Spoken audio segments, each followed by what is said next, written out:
क्या आपने कभी सोचा है, जब कोई इंसान मरता है, उसकी आत्मा तुरंत कहाँ जाती है? क्या वो सीधे अगले जन्म में प्रवेश कर लेती है या फिर कहीं बीच में ठहरती है? पुराण कहते हैं, मृत्यु के बाद आत्मा तुरंत उड़कर कहीं और नहीं जाती। वो कम से कम 13 दिन तक अपने ही घर के आसपास मंडराती रहती है। लेकिन सवाल ये है, क्यों? आखिर आत्मा को 13 दिन की ये अवधि क्यों दी गई है? यहीं से शुरू होता है रहस्य। मृत्यु के पहले 3 दिन आत्मा को समझ ही नहीं आता कि उसके साथ हुआ क्या है। वो अपने ही शरीर को देखती रहती है। वो परिवार वालों को रोता बिलखता देखती है, लेकिन बोल नहीं सकती। वो छूना चाहती है, गले लगाना चाहती है, लेकिन कर नहीं पाती। जैसे किसी को सपना आ रहा हो और सपना इतना असली लगे कि वो सोच भी ना पाए कि ये सपना है या हकीकत। आत्मा भी पहली बार यही अनुभव करती है। अब आप सोचो, अगर आपकी आत्मा एकदम अभी शरीर से निकल जाए तो सबसे पहले कहाँ जाएगी? घर, परिवार, बच्चे, माँ बाप, जिनसे सबसे गहरा रिश्ता है। इसलिए आत्मा मृत्यु के बाद तुरंत घर के आसपास ही रहती है। हिंदू धर्म कहता है कि पहले 10 दिन आत्मा सूक्ष्म शरीर में रहती है। इस समय वह बहुत कमजोर होती है, ना खाना खा सकती है, ना पानी पी सकती है, लेकिन उसे भूख प्यास दोनों लगती हैं। इसीलिए हमारे शास्त्रों में पिंडदान और श्राद्ध की परंपरा रखी गई है, ताकि उस आत्मा को भोजन ऊर्जा मिले और वो अगले सफर की तैयारी कर सके।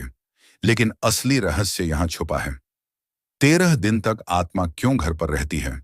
क्योंकि यह समय आत्मा का ट्रांजिशन पीरियड है।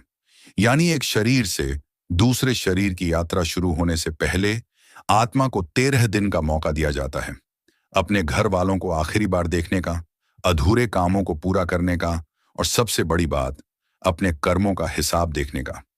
आपको शायद हैरानी हो, लेकिन मृत्यु के बाद आत्मा अपने जीवन की पूरी फिल्म देखती है। हर वो क्षण, हर वो पल जब उसने अच्छा किया या जब उसने किसी का दिल दुखाया। यही कारण है कि पहले 13 दिनों में आत्मा बेचैन रहती है, क्योंकि वो देख रही होती है कि उसके कर्म अब उसके अगले जन्म का रास्ता तय करेंगे।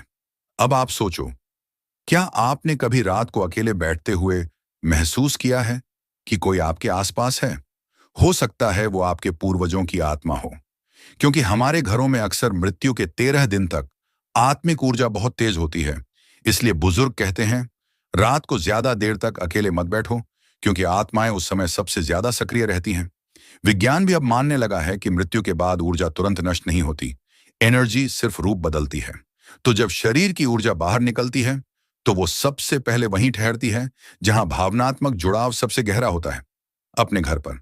दोस्तों, यहां मैं आपसे दिल से एक बात कहना चाहता हूं। अगर आपको ये बातें दिल को छू रही हैं, तो आप हमारे चैनल को सब्सक्राइब करें और सुपर थैंक्स से सपोर्ट करें, ताकि हम ऐसी ही गहराई भरी सच्चाइयां आप तक लाते रहें। अब आगे सोचो, 13 दिन बाद ही क्यों? 14वें दिन क्यों नहीं? या सिर्फ 3 दिन ही क्यों नहीं? शास्त्र कहते हैं कि 13 दिन तक आत्मा धीरे धीरे अपनी यात्रा पूरी करती है। पहले 3 दिन घर और शरीर के आसपास रहती है। 4 से 10 दिन अपने कर्मों का लेखा जोखा देखती है। 11 से 13 दिन अपने कर्मों का फल देखती है। 12 दिन पितरों और देवदूतों से मिलती है। 13वें दिन निर्णायक समय आता है। आत्मा अपने अगले पड़ाव पर निकलती है। इसलिए घरों में 13वीं की रस्म होती है, ताकि आत्मा को विदाई दी जा सके और उसका बोझ हल्का हो। अगर आत्मा 13 दिन तक घर के आसपास रहती है, तो क्या वो हमारी हर बात सुनती है? क्या वो हमारी पुकार का जवाब देती है? जवाब है हाँ। इसलिए बुजुर्ग कहते हैं कि मृत्यु के बाद 13 दिन तक रोना पीटना कम करो, क्योंकि रोने से आत्मा दुखी होती है और आगे नहीं बढ़ पाती। तुमने सुना होगा, जब कोई मरता है तो उसके घर में 13 दिन तक एक अजीब सी खामोशी रहती है। लोग कहते हैं आत्मा घर के आसपास रहती है, लेकिन सवाल यह है कि क्यों? क्यों आत्मा तुरंत चली नहीं जाती? क्यों वह उसी आंगन में मंडराती है जहां उसने जिंदगी गुजारी? ओशो कहते हैं, मृत्यु अचानक दरवाजा बंद नहीं करती। मृत्यु धीरे धीरे पर्दे गिराती है। जैसे कोई नाटक खत्म होता है, लेकिन दर्शक उठने से पहले सीट पर कुछ देर ठहरते हैं, वैसा ही आत्मा भी करती है। आत्मा को तुरंत नए शरीर का रास्ता नहीं मिलता, क्योंकि मृत्यु के बाद भी मनुष्य के संस्कार, मोह और अधूरे काम उसका पीछा करते हैं, और ये मोह आत्मा को बांधकर उसी जगह खड़ा कर देते हैं जहां उसने जीवन जिया।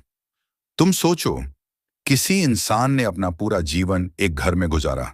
उसके हर कोने से यादें जुड़ी हैं।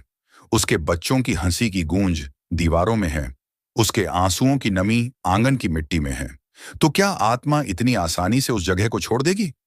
नहीं। इसीलिए शास्त्रों में कहा गया है कि 13 दिन तक आत्मा आसपास रहती है, क्योंकि वह अपने मोह को छोड़ने की कोशिश करती है। वह देखती है, उसका परिवार रो रहा है, उसके प्रियजन उसके बिना टूट रहे हैं। और आत्मा को सबसे बड़ा झटका तब लगता है जब वह देखती है।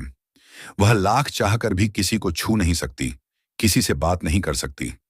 ओशो कहते हैं, आत्मा की सबसे बड़ी पीड़ा ये नहीं कि वह मर गई, सबसे बड़ी पीड़ा यह है कि अब वह संचार, कम्युनिकेशन खो चुकी है। वह चिल्लाती है, लेकिन कोई सुनता नहीं।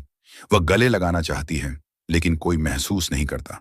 और यही असहायता उसे घर के चक्कर लगाने पर मजबूर करती है। अब सवाल है, 13 दिन ही क्यों? क्यों 5 दिन नहीं? क्यों 40 दिन नहीं? असल में मृत्यु के बाद आत्मा धीरे धीरे अपने 5 आवरण, लेयर्स छोड़ती है। ओशो समझाते हैं कि मनुष्य के पास सिर्फ एक शरीर नहीं होता, उसके 5 शरीर होते हैं।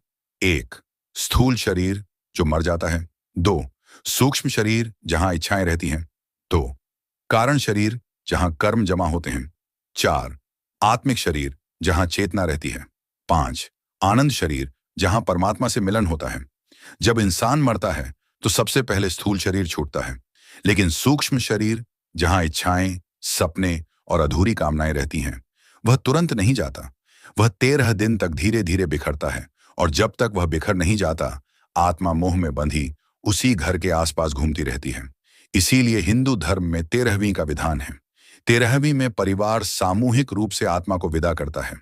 भोजन, पिंडदान, प्रार्थना, ये सब आत्मा को संदेश देते हैं कि अब तुम्हें मुक्त होना है, अब तुम्हें जाना है।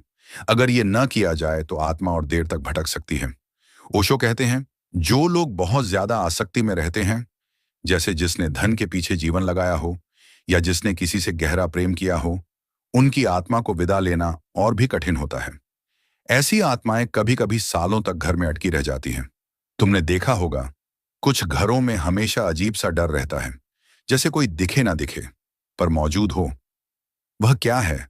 वह वही अधूरी आत्मा है जो अभी तक मोह छोड़ नहीं पाई। और यही कारण है कि मृत्यु के 13 दिन इतने महत्वपूर्ण माने गए हैं। ये 13 दिन आत्मा के लिए परीक्षा जैसे हैं। वह मोह को छोड़कर अगले सफर की ओर बढ़ेगी या अटकी रहेगी, ये तय होता है। सोचो जरा, अगर आत्मा 13 दिन तक घर में ही रहती है तो वह परिवार को देखती है, बच्चों को देखती है, रिश्तों को देखती है। तो क्या उसे दुख नहीं होता? हाँ, होता है।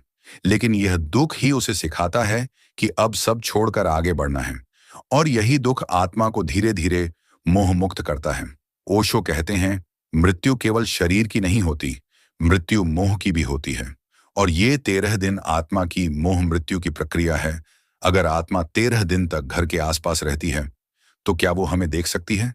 क्या वो हमारी हर बात सुन सकती है? क्या वो हमारे सपनों में आ सकती है? इसका उत्तर भी गहरा है।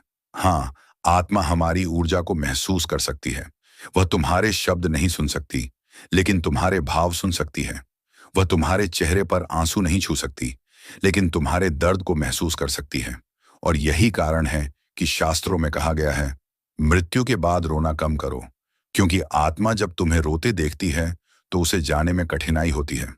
अगर तुम रोओगे तो आत्मा सोचेगी, मेरे बिना ये लोग टूट गए, और मोह बढ़ जाएगा। लेकिन अगर तुम प्रेम और शांति से आत्मा को विदा करोगे तो आत्मा हल्की हो जाएगी। ओशो की वाणी में मृत्यु अंत नहीं है, यह केवल एक कमरा बदलना है। लेकिन जो 13 दिन आत्मा घर में रहती है, वह उसका इंतजार गाह, वेटिंग रूम है। वह अगले दरवाजे में प्रवेश करने से पहले पीछे मुड़कर आखिरी बार देखती है कि उसने क्या छोड़ा। तो दोस्तों, अब तुम समझ गए हो कि मृत्यु के बाद आत्मा क्यों 13 दिन घर के आसपास रहती है।